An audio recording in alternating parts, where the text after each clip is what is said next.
Good morning, everybody. Hey, it works now. Look at that. I'm Michael Glasser. I'm an access control specialist. Don't say I am. I really don't know what I'm doing.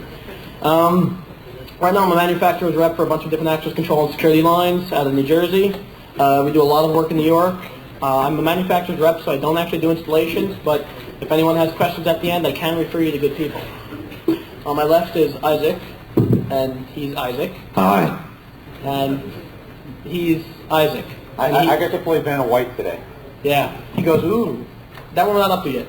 Huh? No, the other black case. The other black case? The other black case. Okay. That's the special quiz later. Ooh. Hey, Water, we love him. Clap. Everyone. Thank you. Okay. First thing is access control is why you have it. More than access control, you got to go back to the beginnings. You have a door. Why do you have a door? To keep people in and out. Makes sense. You have a building, you want to keep people in and out of the building. So you have to secure the door. Used to be a key was good. So you put your key in the hole, you turn the thingy, it goes open, and everybody's happy. Then people started going with master key systems, which was also good because you put the key in a thing and then you could use 2 keys or 10 keys, depending on what you need to do. Anyone here know about master key systems? Raise your hand. Be special. Oh, look. Oh, wow. That's good. Okay, so basically, for anyone who doesn't know, master key system is just one key that can control multiple locks, where you would have different levels of supervisory. You would have a user key, then perhaps a supervisor key, then a maintenance key, then you would have a master key that would work all the buildings, etc., etc., basically broken down, not going into details. Sure.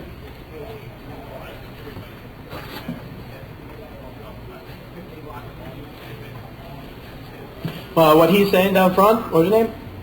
What Mark was saying is that a lot of people think if 2 keys or 2 locks work on the same key, that's master keyed. That isn't master keyed. What that means is that they're keyed alike.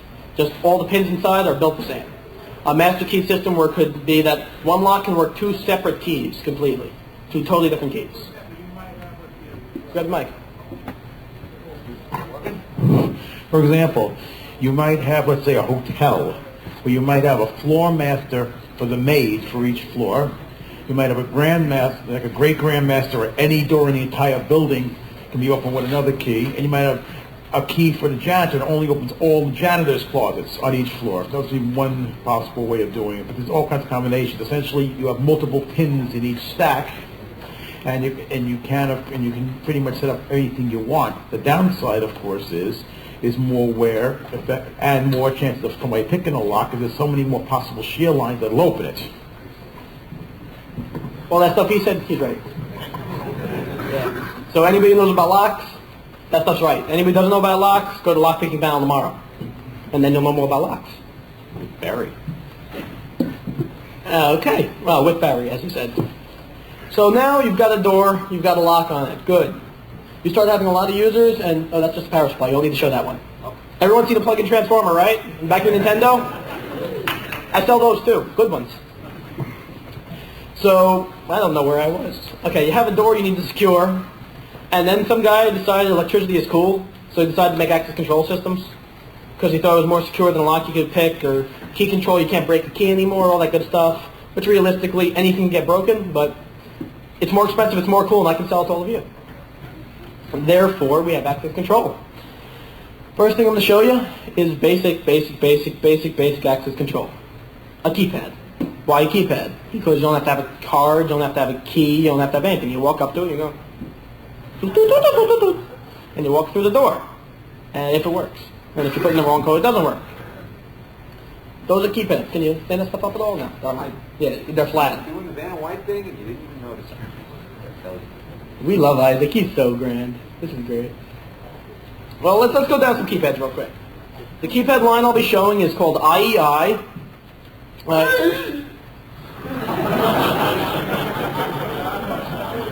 See why we bring him? Yeah. No, that's right. I got that. Okay, IEI. IEI is International something something. I work for them. I really should know. But nobody's ever asked me that before. I probably shouldn't have suggested it. I'll show you that later. So IEI is International Electronics Incorporated, and I think. And they make keypads, and they make access control systems, and now they make a standalone door lock, which couldn't fit in my car because I ran out of room. And mostly their focus is access control hardware. such as keypad and proximity readers, magstripe readers, smart card readers, backlit keypads, control panels to control it all. So first thing we'll do is keypads. I just said that about 12 times, but that's the second thing.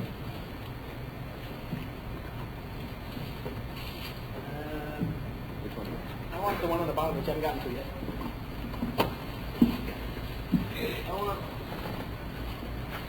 No. Hey. I want the one I don't see. Oh, yeah. I want this one. This is the 212i. 212i. Probably, I'd have to say, everyone in the whole world who does access has used this. It might be a little bit strong assumption, but it's pretty much close. An IEI 212 keypad, or 212i, looks like this. You screw it on a single gang box, and you wire some stuff in it, and there's a wiring harness, and you crimp it with your thing, and it works.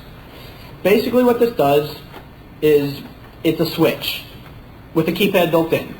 It stores up to 120 users, you punch in your code, and it opens the door. Or it accesses whatever you want. If you go into Home Depot, and you go over their big saw with the crosscut saw, and you walk up and you see one of these, punch in 1, 2, 3, 4 star, and now you can do your own cuts.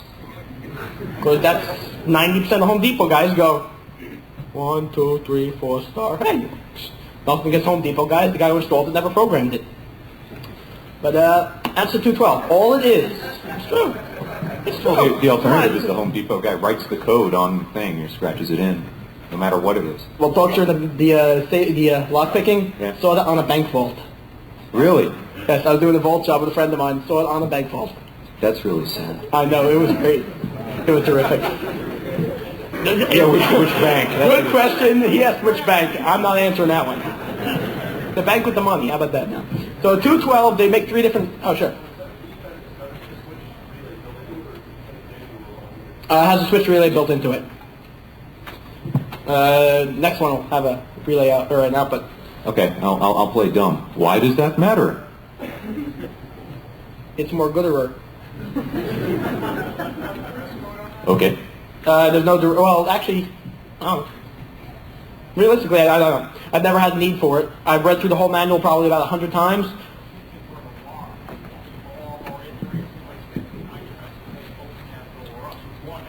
You generally wouldn't use this for an alarm keypad. This would be more of an access keypad. And this wouldn't be used on the door if done correctly. That's what I was about to get up to. This is the 212i. Like I said, it's just a switch. If you unscrew these 2 screws out, you can short the wires and open the door. And that's the reason why it matters. Yeah. Okay. I was getting there. I was getting there. I was getting there. Oh, I'm sorry. no problem. Exactly. That's why the 212i is the one that a lot of guys use and shouldn't be used. Yes, Bernie. I saw a keypad a couple of years ago in an office I was considering renting for my company. That office had previously just been vacated by FEMA and Federal Emergency Management Agency. There were some secure areas there that were obviously no longer secure since they vacated it. The keypad to the IT center was very interesting. I'd never seen one before like that. It was like a virtual keypad. It was each of the digits was a regular 7-segment LED, Right. Which changed as you every time you entered the code, it would rearrange the digits for you. And in front of each of those digits was like a Fresnel lens kind of arrangement, all with the vertical polarization. So you had to be right in front of this thing to see what the digits were. So that's like an extra layer of security. So the arrangement of the keys always changed. Right. And I can't remember who made the thing. Have you seen that before? Who makes it? And I've never seen it. I've never heard of it, but it sounds really cool. Well, really, really cool. It's yeah. But the advantages of a system like that is that if you're happening to be escorting someone around a building and you're using these keypads to walk through doors, the person only has to look at your finger and says, "Ooh, it's in the upper left. That must be a 1. Ooh, it's in the lower right. That must be a 9," and can figure it out that way. The other advantage is that in a very high traffic situation, the numbers will wear off those keys, which I'm sure we're all hackers here. We kind of know how to look at these sorts of things. So, if the numbers 2, 4, 7, and 5 are missing, what are the chances that 2, 4, 7, and 5 are somewhere in this code? So that's now 2 to, it's a joke. Mm-hmm. Very true, very true. Well, hopefully the thing will short out before it's a big problem.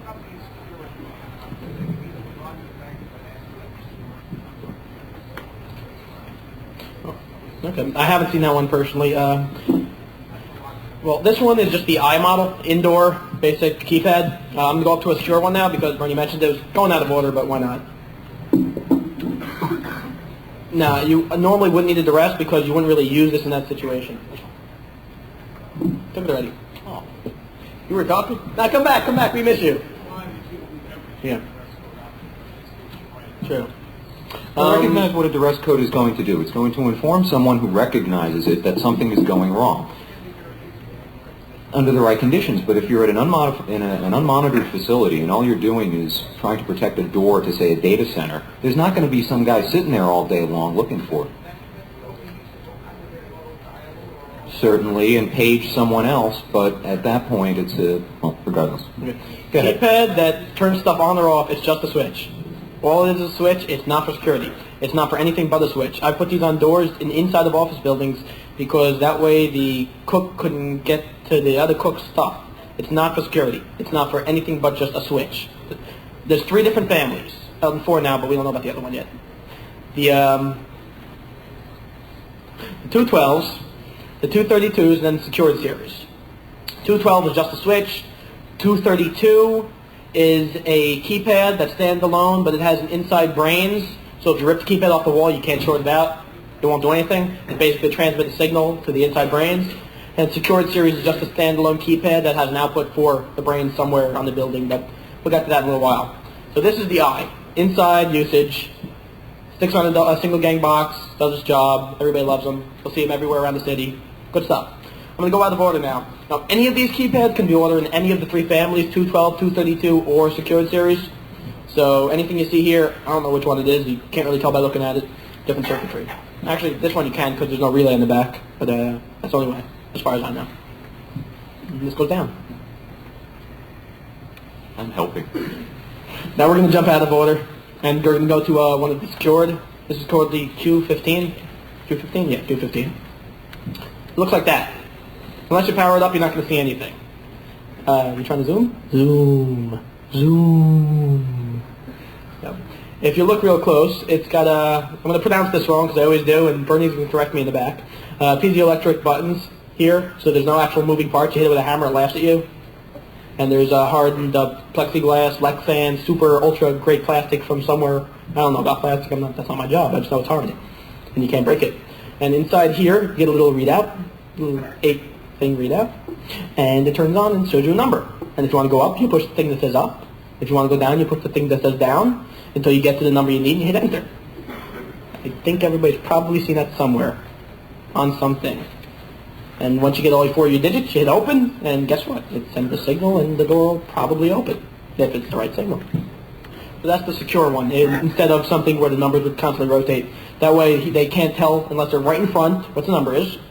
And you can hit up and down, and they're not going to know what you're doing, unless they can see how fast your finger moves, and since this doesn't move at all, they can't really see how many times you're pushing it, unless they're really good, like some of the people here probably. At which point, you just tell them to look the other way. And that's what this is for. Isaac.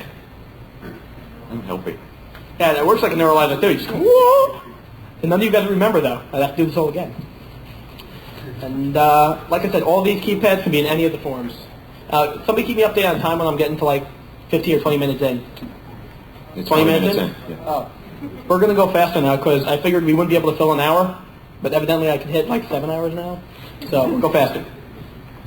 This big thing here is the R for ruggedized. It's a brick. It's heavy, it's metal, it's got a keypad. It's a brick. I'll throw it at you, you'll go out. It's a brick. It's made for outside use.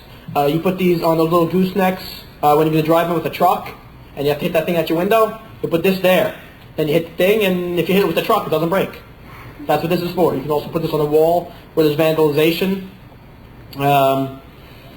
Only way to vandalize this, as far as I know, one, fire won't really affect it. I mean, real fire will, but a lighter to this won't hurt it.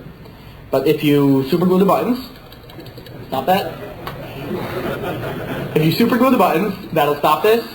If you paint over the buttons, everybody still knows it's a telephone keypad. Yeah, everybody still close their eyes and go 1, 2, 3, 4, 5, 6, star, bound. I got it right. And that's the R, I think. This is the XT. Extremely tough. They were smart. Once again, no moving parts. Hit it with a hammer, it laughs at you. Unless you hit the LED. If you hit the LED breaks it. But it doesn't matter, it'll still work. No moving parts. You push the thingy, it goes, it's the buttons. We have to vandalize this. Now, none of you do vandalization. That's really not nice. I'm serious, don't do that. Does it make money on that? Never mind.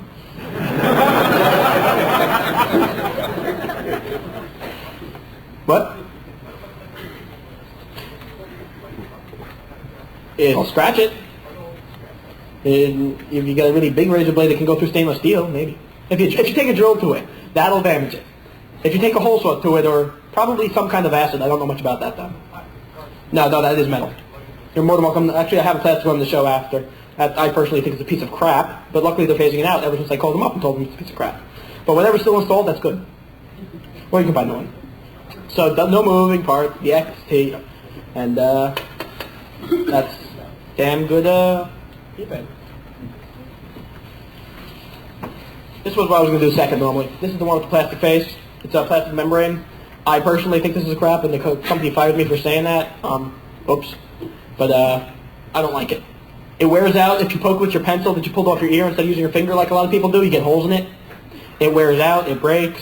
But the ones that are existing, I've seen one that was in for 10 years. The guy called me up and said, oh, can we just replace the membrane? And I looked at him and said, you're about 7 years overdue for that thing breaking. This thing is a very good keypad for what they had. It was cheap. It was good. You could put it outside. It was weatherproof because of the plastic. I wouldn't suggest using it anymore. Now we have a new weatherproof keypad. Looks like an old Intellivision controller. We got good toys. SE, big heavy box, telephone buttons, yay, does the same thing. Super glue, black magic marker, and that's that. Gotta go faster, run out of time. I brought lots of toys. If I don't get to show them all, I'm gonna be pissed off. This is the ILW. Illuminated back, lit keys, extremely, oh, the lights went down. Extremely hardened plastic buttons. What that means is you can hit it with a hammer, it'll laugh at you. But the second I get that lighter he was going for before, they'll get torched. They won't really melt, but they'll get effed up. Luckily it's still the same configuration, 1, 2, 3, star pound, you know? And same thing, you can get it in the inside, the outside, etc. IL or ILW, inside is IL, outside is IL, weatherproof, W. How are we doing on time?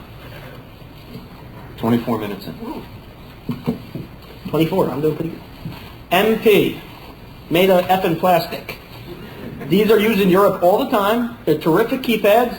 They've got the hardened plastic buttons, not vandal-proof at all. Hold it up. Come on, take a picture. Oh, I am so beautiful. Hardened plastic buttons. You should have got Isaac. He's so much better than me, though. That was serious. I like you. You're nice. Smile. Be Vanna. Come on. Do the Vanna thing. Yeah. There you go.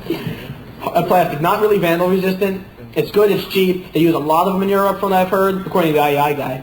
I've never been to Europe. I wouldn't know. Wish I did. Anybody want to take me? I put out. Anyway. So, at least the MP, it's good. It's plastic. It does its job. Not the Isaac, though. Hey. This fell apart. The screw's missing. Oh, okay. This one is the same thing that has screws. Okay, that didn't fall apart. Oh, the other one was the IL. This one's the ILW. Difference being is the back is, what's that word? Hermetically? What? Yes, it's probably in a hard rubber actually, so you can take it off to fix it. But it's hermetically sealed would be, I think that's the word I'm looking for. I don't know. Yes?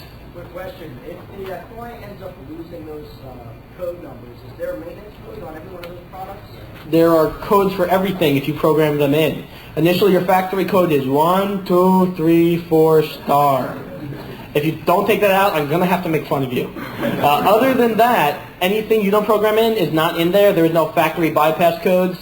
If you rip it off the wall, you're not going to get very far with the secured series. Your best bet is go through the back door and power it down. When you power back up, there is a way to get back into the master code on power down and power up. Most of these systems do have battery backup. Is that only from the actual brain unit or from the front panel where it's powered down? Depends on which model you're using. On like the 212 series, which is the standalone one, you short a couple of wires. If you know which ones to do, you power it up. It's in master programming mode. On the, I'm not telling you which, it's in the manual if you buy it. On the Hub Max panel, which I'm going to get to, there's also a way to do it that way. That's all software though. Okay. This is the thing I was trying to run the badges through, but I didn't have the right software, mag stripe reader. And I don't know what's on here yet, but we'll find out. Is it? I was told that too, but I don't believe them. And if so, I want to program my key onto here. What? No, I don't have the software that's made the input. That's made for only the access control products that this works with for their cards. Everybody's got different formats. The standard is WeGand, and then there's another one, ABA, but I'm not getting into that detail. I do not know the details. I honestly don't. Yes, all the stuff comes with the proper stuff you need. That has an ABA output you plug into the Hub Max panel, and then blah, blah, blah, and not get into the details. Now we'll get up to that in a minute. The ILW. Oh, wait, I got a question. Yeah. True, but you can use MagStripe to activate a WeGand output. No, a WeGand is a type of card, but a WeGand output is like an RS-232 output. It's a data transfer method over a line, as far as I know. And those are usually going to have a WeGand output. Oh, I'm ringing. Hey, who's this? Oh, voicemail. As far as I know. And I've done it for a bunch of years, but some people out here probably sit in the back and sitting there go, who knows a lot more than me. So if they are, please raise your hand. And you're sitting in the front, you seem to know a hell of a lot, so that's good.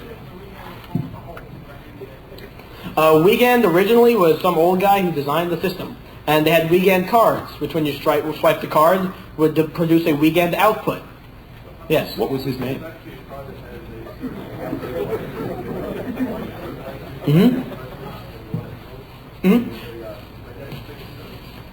It's the technology that made it work. The problem is there are two things that are considered WeGand that I know of. The card type was a WeGand card, and the output was a WeGand output. You can use a MagStripe, a keypad, or anything to produce a WeGand output, but they're talking about the WeGand cards. I've read the book on it. I've seen the cards. I've seen the cutaways of the cards. To me, it's just different way to do the same thing. Different way to input. Could be prox, could be mag. Any of those things are just different ways to do the same thing. Yes.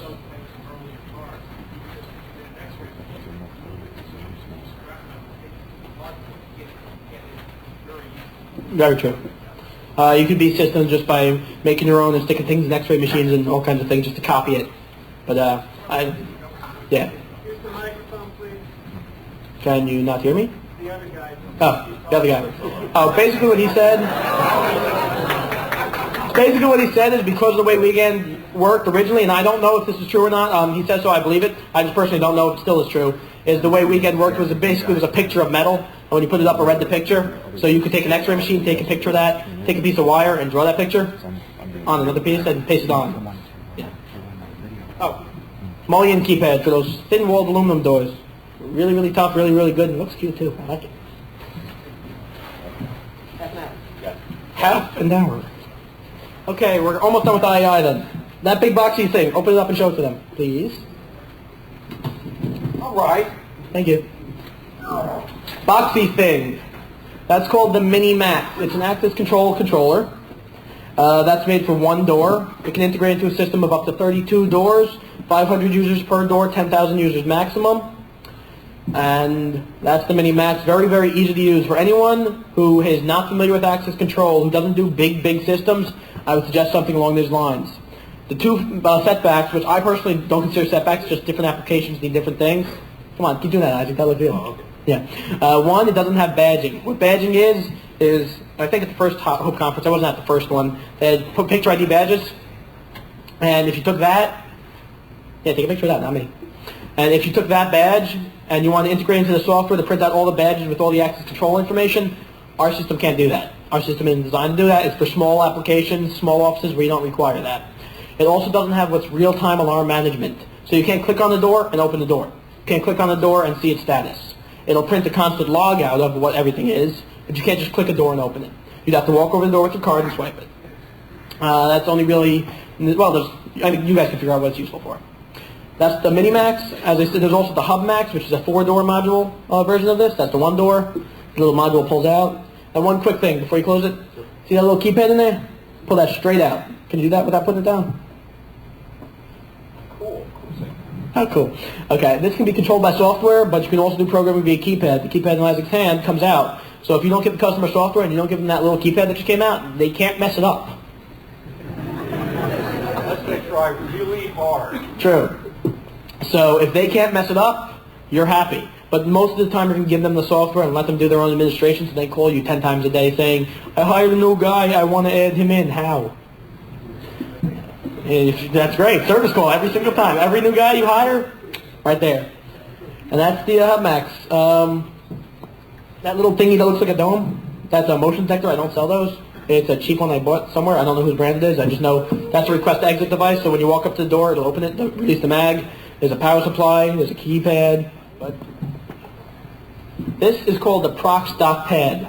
They couldn't say Prox Pad, they had to do Prox Dock Pad, so it looked like technology. Keypad with the hardened buttons, it's a plastic body with a proximity reader built in the bottom. Right now the proximity isn't in this one. What? Oh. Well, oh, shoot. I hate technology. Somebody, Joshua, please come plug me in while I do this. Oh. Can someone come please plug me in? Anybody? I'll do it. Thank you. Great. I know. It's before my battery dies because I don't know how to use this thing. So keypad and the proximity reader is usually built into here. Why this doesn't have one is because you can pull out the proximity reader, install it on the wall, on the outside, install this on the inside, and now you have a secure setup. Where this you could just, it has built-in relays, you could just rip it off the wall if it was on the outside and short the wires. If you put this on the inside with the prox on the outside, now you have secure setup. This can be standalone or integrated into that system. In standalone mode, you have 2,000 users and a bunch of other good stuff. What? It's in the top of this. Okay. I'm done with keypads. I'm done with IEI. Good products. If you have any questions, you guys can go to IEIB.com, see all their stuff. And anywhere in this area, you can contact your distributor, and they'll be able to contact me if you're in the industry. And if you're not, contact your local alarm guy, locksmith, access control specialist, or friend who knows how to get stuff.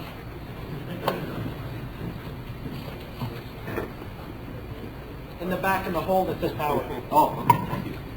That's my briefcase. Question. What percentage of the market does IEI have in the US and in Europe? Medium, good. Medium, good. So No, ability they- of meeting them or seeing them in... As far as keypads go, they're pretty much the biggest one for keypads. As far as access control, there's a lot of competitors out there who are doing bigger. Their access control line is relatively new. Their Their access control Hub Max line is relatively new. Their keypad line has been around for a long time, and they're damn good products, and out there a lot, a very, very lot. I couldn't give an exact number, but there are a lot. How what?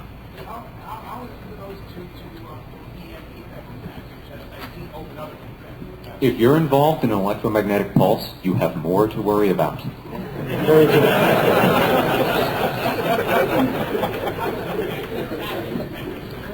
I'm not going to get into the details of what. Isaac, it didn't work. I don't know, but it didn't work. Okay. What? True. Thank you. We like him.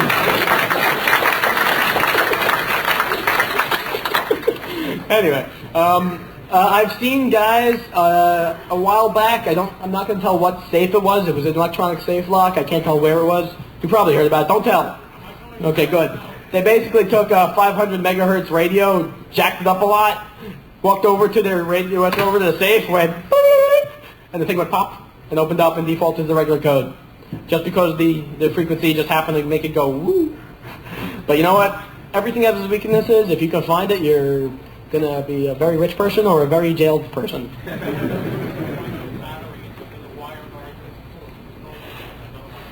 What he's saying is you can take a 9-volt battery on a lot of safes and just grab the wires through the front. You could do that on some safes which happen to be sold at Home Depot.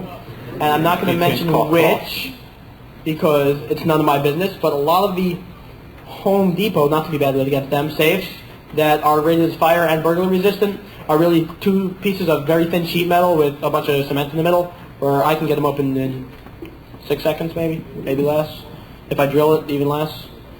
Yeah, but if you want a good safe, go with a guard wall or start stepping up from there. That's your basic low-level good security. I don't rep them. They make good safes. I don't rep a safe line. If I did, I'd like to rep them. They make good safes. Above that, you're talking about real security. Okay, let's get going because I'm running out of time. Time check. Isaac. Oh, I have it on my screen. 35 minutes. Cool. No, I like that. I have it on the screen. I didn't realize that. The bottom right. Okay, that's biometrics. We're going to get to that in a second. What else did I bring? What other briefcase you got over there? The other case. The other black case. Okay, that one stopped working last night because the battery died, and their battery packs are rechargeable, so you just order a new one because it lasts you like 5 years, but we've been testing this one every day and demoing it all the time. Just pull out the big plexiglassy thingy. This is called IntelliKey. I haven't gone for full product training on this yet. I'm relatively new to this job, so I don't want to give any false information. That's the uninteresting side. Yeah. Anyone who's familiar with locks knows what a mortise cylinder is. Mortise cylinder screws into a mortise lock. That's a mortise cylinder. They also make rim cylinders. The way this works is on the front of it, there's an infrared little beamy thingy, and it communicates with the key, which has information inside of it, powers up the key, communicates, and the key is programmed with a chip in it. That key has no cuts in it as standard keys do. The only reason there's one cut in there is just there's a ball bearing with a spring to hold it in place. So this is an access control system you can retrofit a whole apartment building with just by throwing in mortise cylinders, drilling a little hole out the back, and throwing that big metal box on the inside. I believe it's Kennedy Airport that's using this on every one of their gates. Maybe JFK or LaGuardia. I don't remember off the top of my head. I think it's Kennedy, though. They're using them on all the gates because it needed something that was standalone, where you can just walk up, program it, and walk away. You have an audit key, which means you walk up to it, stick a key in, it reads out the last 200 transactions, pull it out, take that key back to your computer, put it in, and it'll give you all your transactions. I know, isn't it? It's a very, very good system. It's very, very cost effective. I can't tell you guys prices because it depends who you buy from. Kind of like McDonald's. It depends which one you go to. Does it leak enough infrared to read? Good question. It's itty bitty. Wait, pull that out real quick. Take that key and turn the lock sideways. Put the key in all the way. All right, And hold it up and do the bend away thing. Between the itty bitty front of that key and the lock is where the infrared is transmitted via two little things. So if you can get in there and copy it, congratulations. I can't. I've also never tried. I sell it. I like being a hacker. I don't got that much time. But that would be definitely cool if you could. That looks feasible to me. You can get in there? Feasible to me. Yeah? Oh, do what he says, but I'd like to see you try to do it. Oh, boy. I'm going to jail for this one.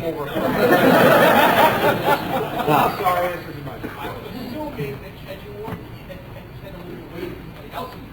Yep. Now, what he's saying is that if somebody else was who can see from far away, what he's saying is if you pre-planned and stuck this thing on the door already, so you would have wrapped out. There's a question back there? Yeah, how long is the code that's actually stored in the key? Would it be possible to brute force it? How long is the code that's stored in the key? Could you brute force it? I don't know. I'll find out for you tomorrow. How much does that cost? It depends on who you buy it through, where you buy it, and who installs it. I can't even give a price range. I'm not giving prices on any device because I see 100 different prices on the same thing every day between manufacturer's price, list price, dealer pricing, and wholesale. If you bought it from me, you can't buy it from me. I'm a manufacturer's rep. You have to buy it from the guy I sell it to, who's the distributor, and then you have to call the installer who's going to buy from the distributor, who's going to buy from me. Welcome to business. I was an installer. For anyone who knows locksmithing at all, I'm a CRL. I'm also licensed by New York State as a burglar alarm installer. It's a family trade. The first time I started reading 2600, my dad caught me, took me in the basement, and showed me he had his whole tap collection. I went, wow, you're cool. I was like, wow, my dad's cool. And then I went to Beyond Hope with him, and he sat down with Cheshire Catalyst for an hour and talked about the olden days. I don't know if Chesh remembers, but is he in here? I don't see him. Anyway, that question, anybody else have a question? Okay, good. We'll go on to the next thing. That was IntelliKey. Now the stuff that everybody loves and ask me all kinds of technical questions at, which I go, oh. Because I read the specs, I read the tech stuff, but I'm not an engineer. Oh, one of those isn't screwed on, so you can take it off, but don't drop it on the floor, because then I got to get a new one. That's what he did. What are we doing? We got to hook in wires for this thing. Anybody have any wires? I got wires. Okay, this product here, oh, by the way, anyone who needs product information who's seriously interested for either a business or a residential application, I will be more than happy to give product information before I leave. And I would bring a stack of my cards, but I didn't want to bring them with me to this type of environment with all you young hackers and you scary, scary people. So I'd be more than happy to give out my phone number.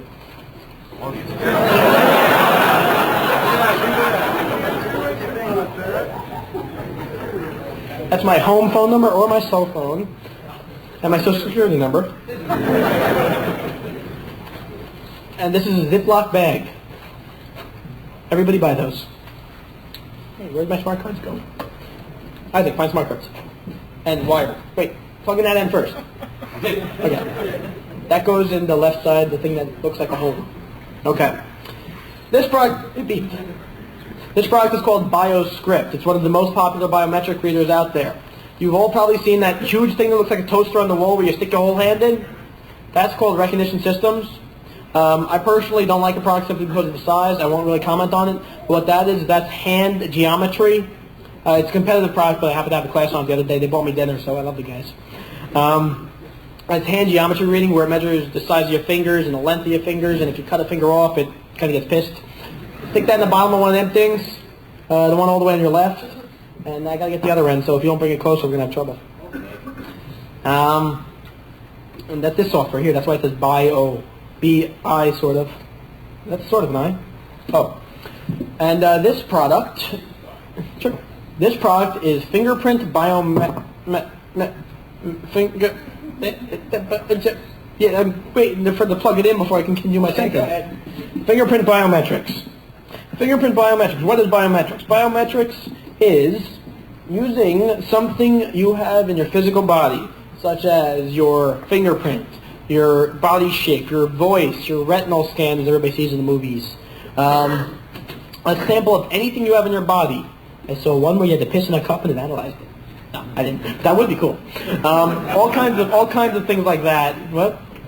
Yeah. All kinds of things like that are biometrics. Why use it? One, convenience. You don't have to carry your key with you, depending on the application. You wouldn't have to carry your key with you. Two, besides convenience, is security. To copy a fingerprint, everyone's seen that thing on the internet. I know, but hold on. To copy a fingerprint or impersonate a fingerprint is very, very hard. Now, what I was about to say about the internet, if you haven't heard of it, is everybody's talking about gummy bears and you fingerprint and you take it and you stick it.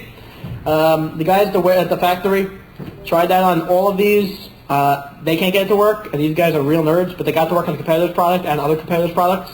I won't mention which. But they weren't able to get it to work for a couple of reasons. This also has live finger detection. Before I get into the real details, it has live finger detection by conductivity of your finger. So if you cut someone's finger off, it won't work. Once their finger dries out, but a fresh finger still will. That's true. But you didn't hear from me. And anyone who's willing to cut somebody's finger off, just take the whole hand. Come on. Have backups then. Was that a question? Or? With the Ziploc bag on ice, the finger will stay fresh for up to a while. But if you soak it in milk like they say when your tooth falls out, I don't know. It might work. So that's biometrics. How are we on time? 11:44. I have 15 minutes. Somebody in the back is supposed to be throwing up a hand going 15. That's that guy. Thank you, guy. That's cool. Yes, guy with the hand up. Do your fingerprint detectors, can you pull latent prints off them, or do they prevent latent from being pulled? Do you mean, I'll get to the question to everyone else in a second, but do you mean physically, like with a dusting for the print, or do you mean electronically? Well, both optical and capacitance-based readers, some allow you to pull latents off them, so using gel lifters or other devices. If your finger's dirty and you're sticking on anything, it's going to leave a fingerprint. This doesn't have a windshield wiper. Well, some of your competitors have a sticky residue, so you can't pull latent prints. We do not have any sticky residue I know of. It don't feel very sticky. I don't know exactly what... I know what you mean. What he's asking is, can you take... basically dust the thing, but he's using a gel format. I understand what he's saying, but basically saying you dust the thing and take the fingerprint off and just peel it off, and then you can make a copy onto like something else. I guess you... did you unscrew that? Oh, no. Why did you do that one? Why did you take it off? told me to take it off. Oh, hold on. Back me up here. That little thing, that's the bioscript of VPass. We'll get to details on what does what in a minute. I have no idea where I was. Where's my water? That's good stuff. New York City water. I'm from Jersey. I don't get decent water anymore. If you drink the tap water, you die. And there's so much fluoride and it gives you something. Yes, sir. What stops people from putting it off the wall and duplicating the input? Absolutely nothing but the screw. But to know the input, you would have to know the Wiegand output format. There's that word Wiegand again, but I'm not going to get into that. Which could be a 26-bit number or higher, depending on which system you're using. I'll show you in the software how many bits it is. Usually it's like a five-digit serial number. You guys do the math. After 3 tries, it times out for 10 minutes on my system. So you get 3 tries, and then you have to wait 10 minutes. 3 tries, do the math of how long it'll take to brute force it. I have to cover your what? No, this is just a multi-connector for the display purpose. What this does is you would have a Wiegand output and also an RS-485 for programming.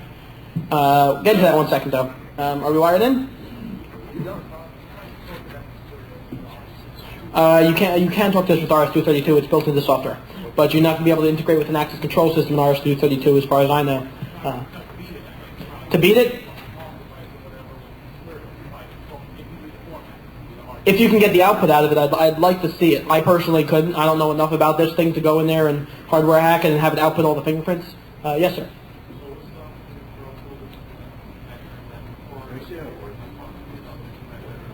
Absolutely nothing. All you have to do is go to the ceiling and slice it into the wires. You can do that just about any access control device you've ever seen. Unless you have a cryptographicated, special encryptificated thing. You guys sell those? Super duper good. What? I'm going to start selling those when you design them for me and I buy them off you. I'll be your manufacturer's rep. I'll rep you. Yes, sir. Does anybody make one? I don't know. I'm not that obscene.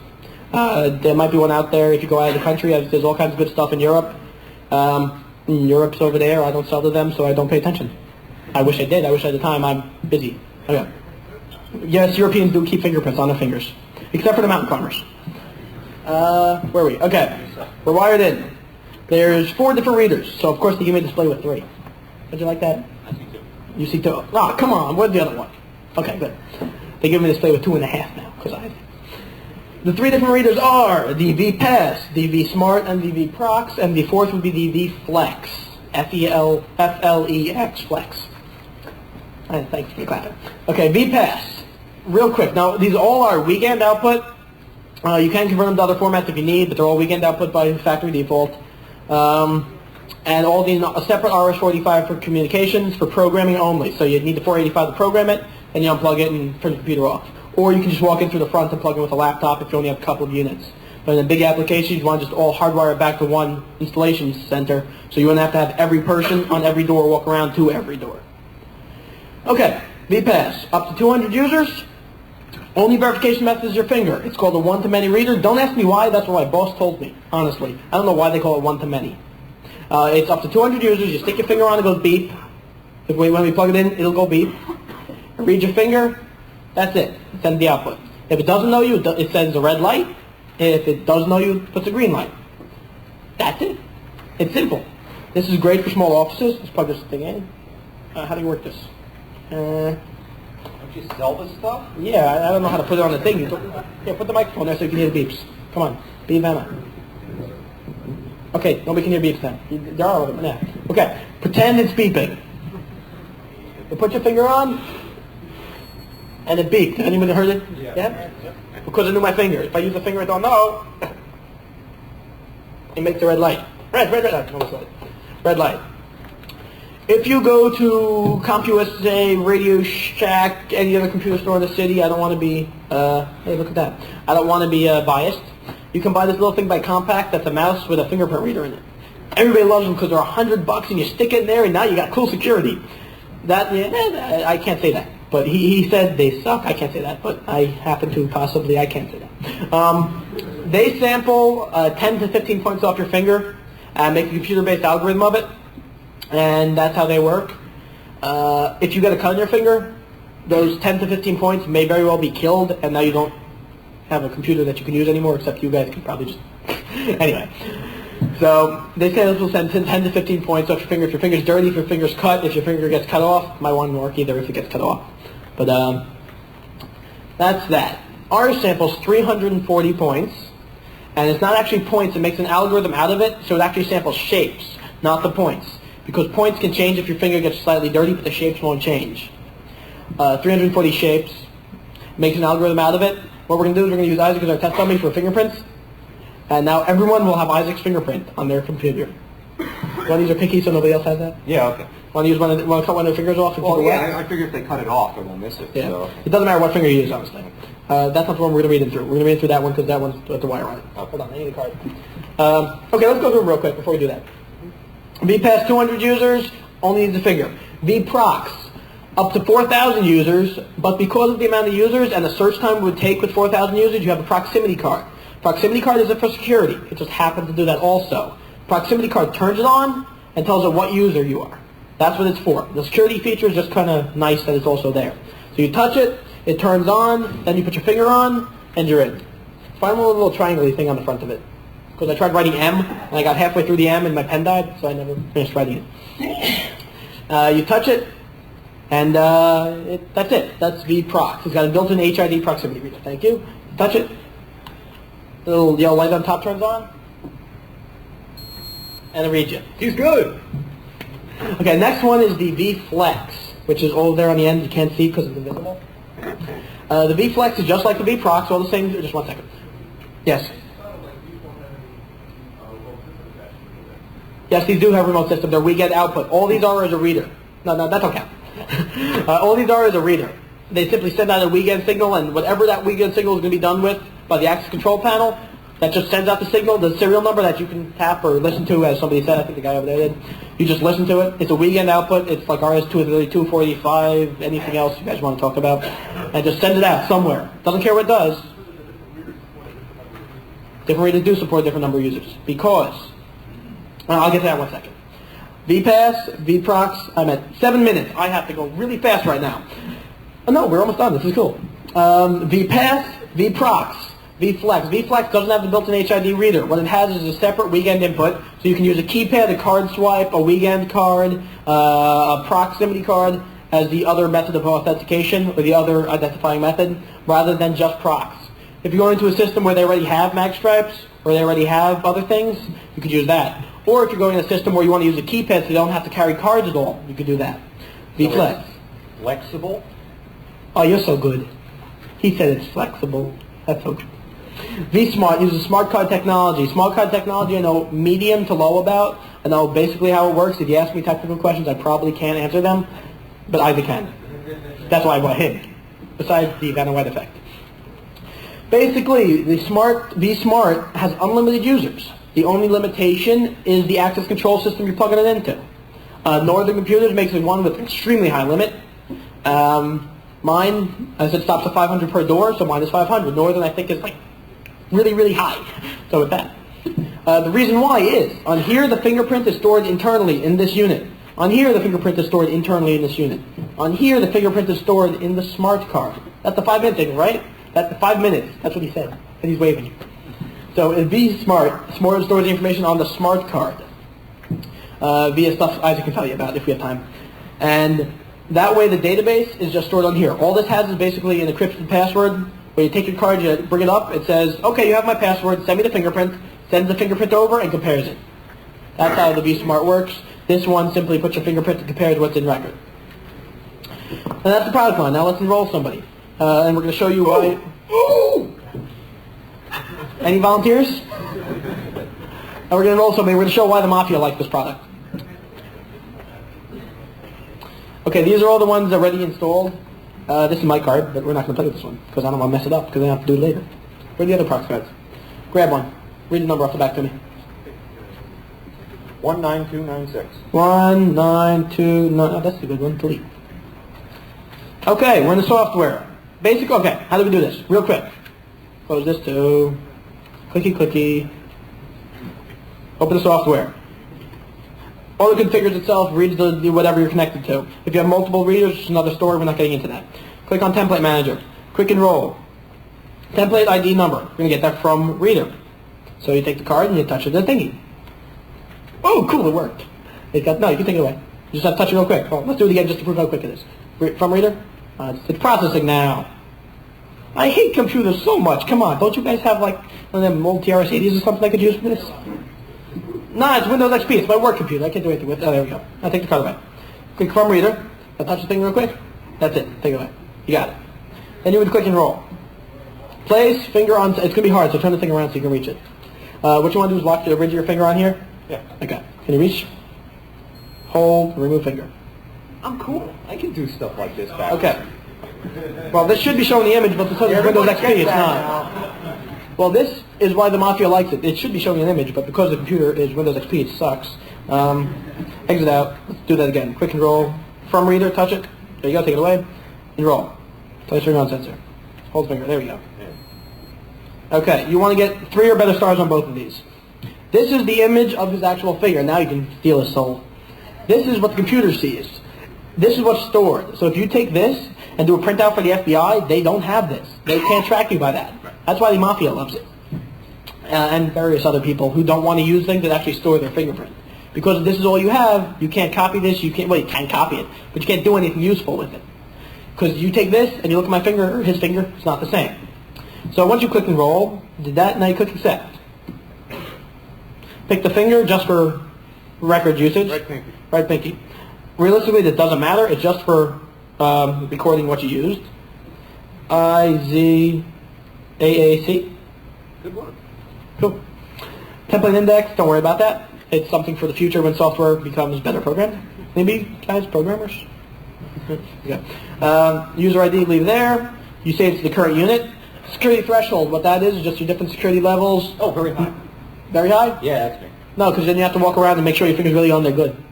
Oh. Medium is the average. That just checks how many points in your finger it's going to actually use.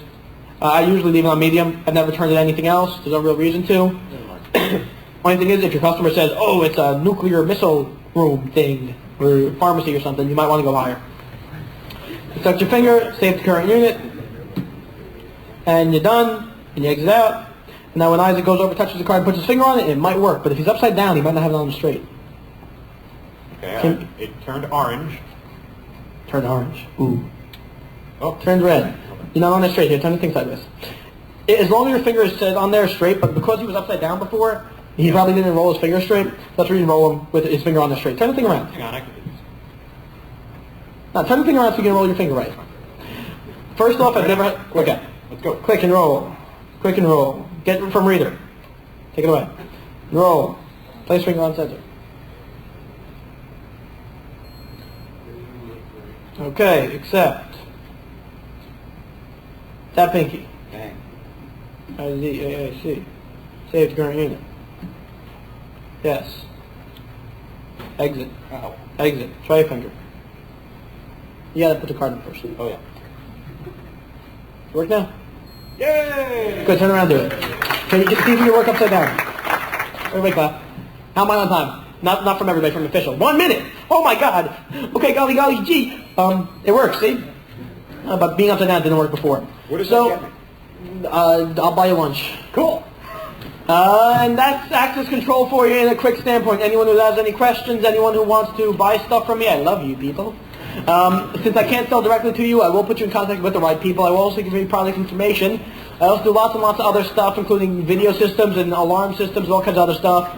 Blah, blah, blah, blah, blah. Thank you very much. Have a great day. Any questions? Thank you.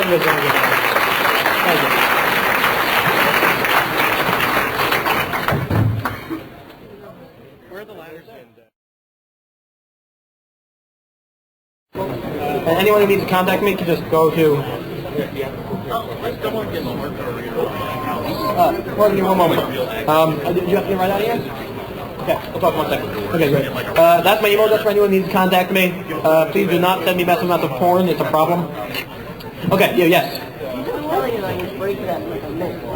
I'll do my best to give you a call. If not, you can, I'll try my best. I'm really dumb. I forget things. Thank you, sir. Thank you for coming. Next. Do I do computer login? There's an OEM application where you can get the fingerprint and design into your own stuff with a development kit. You can get that if you call it BioScript directly. What? I don't know how to turn off the mic. That's the guy back there. So they're still recording me. No, I'll do this. Everyone can listen to questions, so maybe we'll learn something else. Okay, so yes, there is an OEM module. No, they do not make a computer interface currently. That it? Cool. Next. Thank you very, very much. Yes. Whoa. Yes. Go on the internet and look for it. They're everywhere. They can't get them off my damn pop-ups. I can't. They keep popping up on my screen. Video cameras are wireless. Exactly. If you want to get a good one, talk to a camera guy, a camera specialist. You're not going to be able to get it yourself unless you go to a distributor. Otherwise, no, I do not rep that product. Can you get it with a temperature sensor? No, but it should be easy enough to wire in.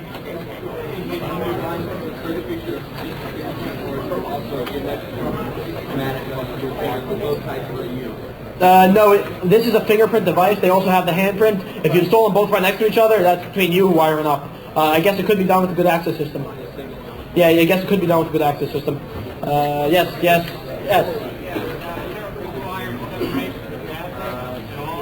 Separation of databases is separate because the fingerprint database is one, the access control is another. Mm-hmm. Yes. Take a question and answer too. Okay.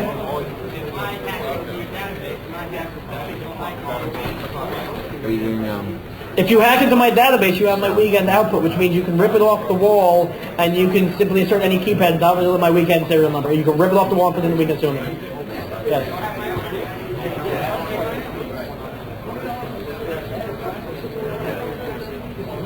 Very true.